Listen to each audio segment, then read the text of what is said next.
আজকের ভিডিওর টপিক হচ্ছে মেগা স্পোরোজেনেসিস অথবা হচ্ছে অরিজিন অফ ফিমেল গ্যামেটোফাইট অথবা এটা এভাবেও আসতে পারে যে এমব্রায়ো স্যাক ফর্মেশন ডিসক্রাইব করো, process of ovule development in the ovary, যে কোনো ফর্মেটে এই কোশ্চেনটা আসতে পারে। এবং 90% ক্ষেত্রে বিগত বছরগুলোতে এই কোশ্চেনটা 3 মার্কসের জন্য আসছে, একটা বোর্ডে মেবি 4 মার্কসের জন্য আসছিল। লাস্টে অবভিয়াসলি আমি সবগুলা বোর্ডই তোমাদের বলে দিব 2024 পর্যন্ত। আচ্ছা, এখন এই প্রসেসটা শুরু করি। মোস্ট অফ দ্য টাইম এটার যে ফিগারটা আছে ওইটা দিলেই সাধারণত 3-3 দিয়ে দেয়, তারপরেও একটু ডেসক্রিপশন আমাদের লিখতে হয়। সো আমি এটা এক্সপ্লেইন করছি তোমাদের কাছে। ফার্স্ট পয়েন্ট হচ্ছে, in the nucellus tissue of the ovule near the micropyle a particular cell becomes slightly enlarged, its protoplasm becomes dense and the nucleus is comparatively larger. That means তোমার ওভিউলে যে nucellus tissue সেখানে মাইক্রোপাইলের কাছে আমরা যদি ছবিটাতে দেখি, এই যে সেই ওভিউলটা, এইটা হচ্ছে সেই মাইক্রোপাইল আর এই রেড কালারটা হচ্ছে সেই নিউসেলাস টিস্যু।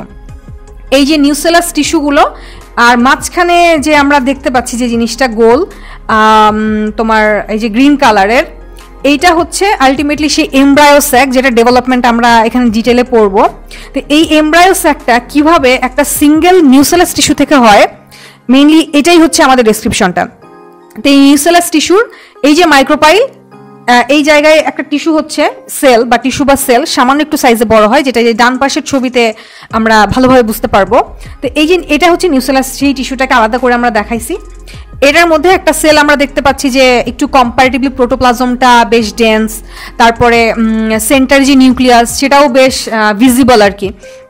তো এই সেলটা আস্তে আস্তে গ্রো করে। হ্যাঁ, তো সেকেন্ড পয়েন্টে যদি আমরা দেখি, এই সেলের মধ্যে মিওসিস সেল ডিভিশন হয় এবং 4টা হ্যাপ্লয়েড সেল প্রোডাকশন হয়, যার মধ্যে 3টা সেল ডিজেনারেট হয়। ডিজেনারেট মানে নষ্ট হয়ে যাওয়া আর কি। এই যে আমরা দেখতেছি একটা সেল, এটা থেকে 4টা সেল হয়েছে সেই মিওসিস সেল ডিভিশনের মাধ্যমে, দেন এখান থেকে এই যে 3টা নষ্ট হয়ে গেছে, হ্যাঁ, একটা হচ্ছে গ্রো করবে। এখন এই সেলটাই আলটিমেটলি এমব্রায়ো স্যাক প্রোডাকশন করবে। এখন থার্ড পয়েন্টে আসি, লাস্টলি যে হ্যাপ্লয়েড সেলটা থাকে সার্ভাইভিং, সেটা হচ্ছে সেটার যে নিউক্লিয়াস সেটা হচ্ছে মাইটোসিস সেল ডিভিশনের মাধ্যমে 2টা নিউক্লিয়াসে কনভার্ট হয়। তা আমরা যে ছবি থেকে যদি দেখি যে 2টা নিউক্লিয়াস তৈরি হয়েছে। আচ্ছা, ফোর্থ পয়েন্টে যদি দেই যে প্রত্যেকটা নিউক্লিয়াস আবার হচ্ছে 2বার মাইটোসিস সেল ডিভিশনের মধ্য দিয়ে যায়, যার মাধ্যমে আলটিমেটলি এই যে ছবি থেকে যদি দেখি, এই যে একবার হয়েছে মাইটোসিস সেল ডিভিশন, আবার প্রত্যেকটা সেলের আবার 2টা করে সেল ডিভিশন হয়েছে। দ্যাটস ওয়াই আমরা টোটাল দেখতে পাচ্ছি যে বোথ সাইডে 4টা মোট 8টা নিউক্লি তৈরি হয়েছে।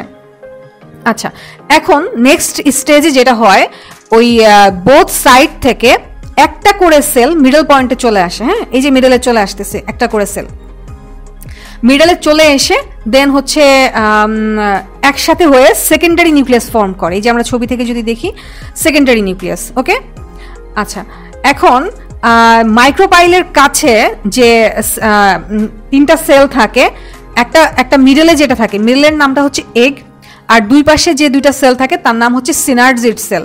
তো 1 মার্কসে আসতে পারে যে সিনার্জিড সেল কি। তারপর এই টোটাল জায়গাটাকে বলা হচ্ছে এগ অ্যাপারেটাস। এই এগ অ্যাপারেটাসের অপোজিটে 3টা সেল আছে, এদের নাম হচ্ছে অ্যান্টিপোডাল সেল।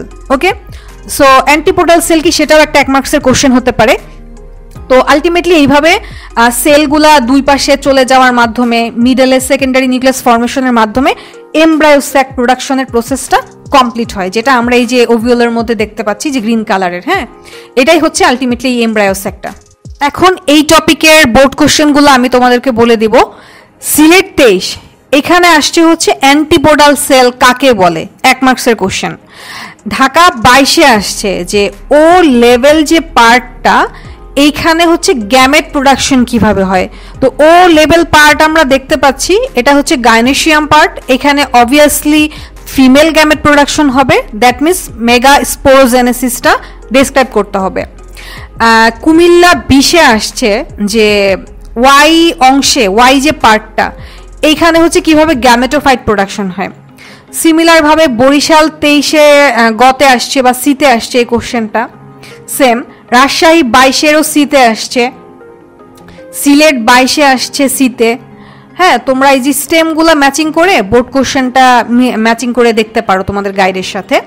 ঢাকা 23-এ আসছে সিতে, তারপরে দিনাজপুর 22-এ ডিতে আসছে এই কোশ্চেনটা। ওকে, দেন রাজশাহী 19-এও সেম কোশ্চেন, রাজশাহী 20-এ আসছে, দেন চিটাগাং 17, সিলেট 17, রাজশাহী 21, তারপর হচ্ছে দিনাজপুর বরিশাল 19, যশোর 21।